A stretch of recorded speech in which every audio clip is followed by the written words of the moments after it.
Assalamualaikum warahmatullahi wabarakatuh. Abdi Febri Nofriansa absen salapan pada nyaritakan sejarah Tasikmalaya dina abad ke-7 nepikeun ka 12 wewengkon Kabupaten Tasikmalaya aya pamarentahan ka Batara anu peseueurna di Sabudeuran Galunggung. Batara nu ngawasat harita nyaeta Batara Seplak Wajah, Batara Kuncung Putih, Batara Kawindu, Batara Wastu Hayu, jeung Batara Hyang. Dina tanggal 21 Agustus 1111 Kerajaan Galunggung yang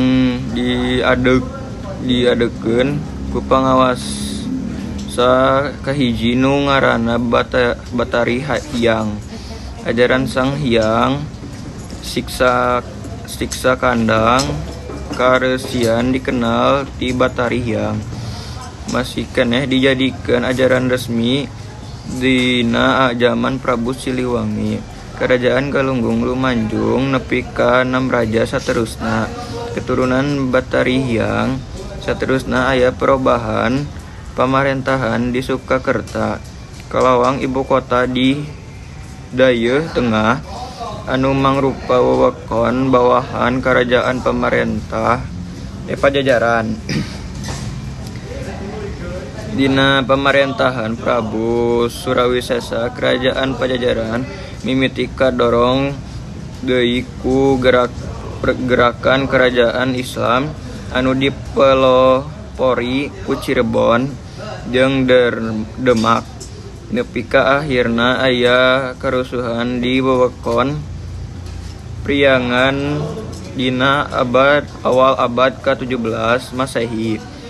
Wirawang ti Sukakerta diangkat jadi bupati wewengkon Sukapura atas jasa-jasana dina ngabasmi pemberontakan Balukarna. Ibu kota negara Sukapura dipindahkeun sababaraha kali saluyu jeung kajadian sejarah jeung kemajuan daerah pamustunganana dina taun 1813. Kabupaten Sukapura diganti ngaranna jadi Kabupaten Tasikmalaya kawalan tanggal 21 Agustus 1111 Masehi mileungkeun ulang tahun Tasikmalaya. Hal ieu ditegaskeun dumarsa prasasti Geger Hanjuan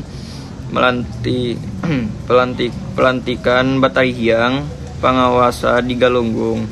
Asal muasal Tasikmalaya aya 2 tafsir ngeunaan. Asal mula ngaran Tasikmalaya dina versi kahiji ngaran ieu asalna dina basa Sunda ku ngagabungkeun kecap keusik anu hartina pasir jeung ngalayah anu hartina jembar. Kukituna secara umum Tasikmalaya dihartikeun minangka wewengkon anu lega pasirna. Pamadegan